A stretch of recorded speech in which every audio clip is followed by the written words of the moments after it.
Okay, Google Fi Wireless.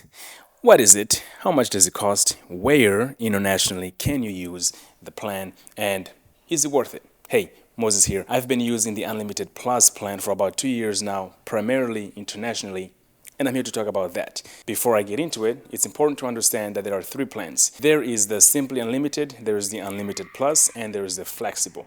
I've had the Unlimited Plus this entire time, so I cannot speak for the experience of the Simply Unlimited and the Flexible. Here are the details of the Unlimited Plus. First question is, how does it work? This is my favorite part because you simply activate the plan and then you don't have to worry about anything else. It is important to understand, though, that you have to activate the plan while physically in the United States.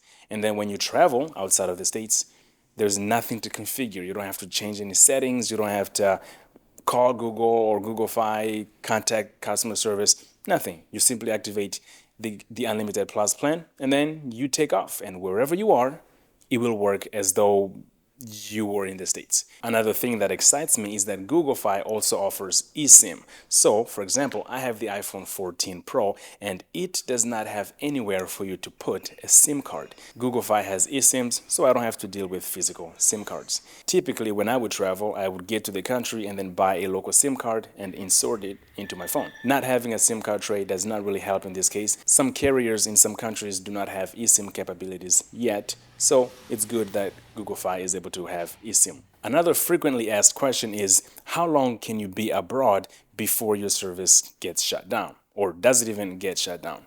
For me, in my experience, it's been about 3 months. If you are outside of the States for 3 months, your service is going to be discontinued. The remedy for this, according to Google Fi, is to return to the US, and until they have noticed significant usage of Google Fi in the US, then they will lift that barrier. Essentially, you have to return to the States for about 1 month, at least in my experience, before the international plan gets reactivated. Again, one big asterisk. If you are a huge data consumer, this might bite you in the butt.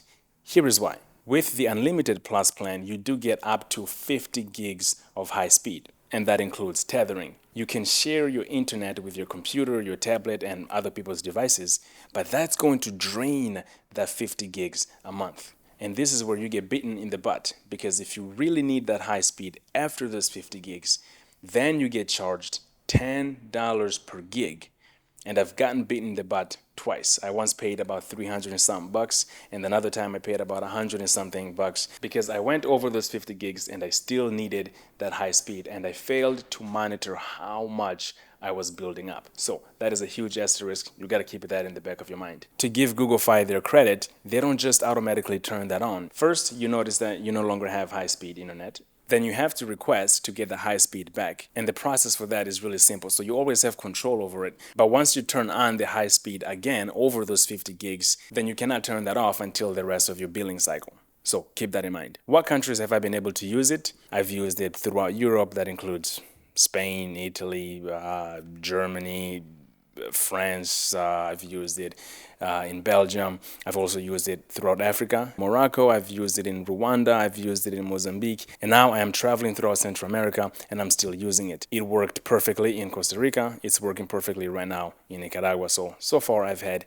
zero issues of it working internationally. And yes, that means every time that I've stayed more than 3 months out of the States, I had to either A, go back into the States for a period of 3 weeks to a month before it reactivates again, or I simply shut down the service and reactivate it again once I'm back stateside. And that might sound like a downside, but compared to what? I had Verizon before, and in order to use full speed internet data outside of the States, I was paying $10 a day. I mean, there are no good alternatives, at least for now, unless you opt to arrive to the country, you put the local SIM card, and you're done. That is the best alternative, and it is actually recommended. But it does mean that you have to, one, have an unlocked phone, and two, go through the process of getting a local SIM card. Not difficult, but an extra step nonetheless. There aren't that many options where you can simply fly from the States into any other country and continue to use your phone as though you are still in the States. There aren't that many options that I know of at the price point that Google Fi Wireless offers. My name is Moses, and this has been my experience using the Google Fi Wireless international roaming. That's quite a mouthful. And if you have any questions, leave those in the comments below and I will do my best to answer as many as I can. Thank you. Peace.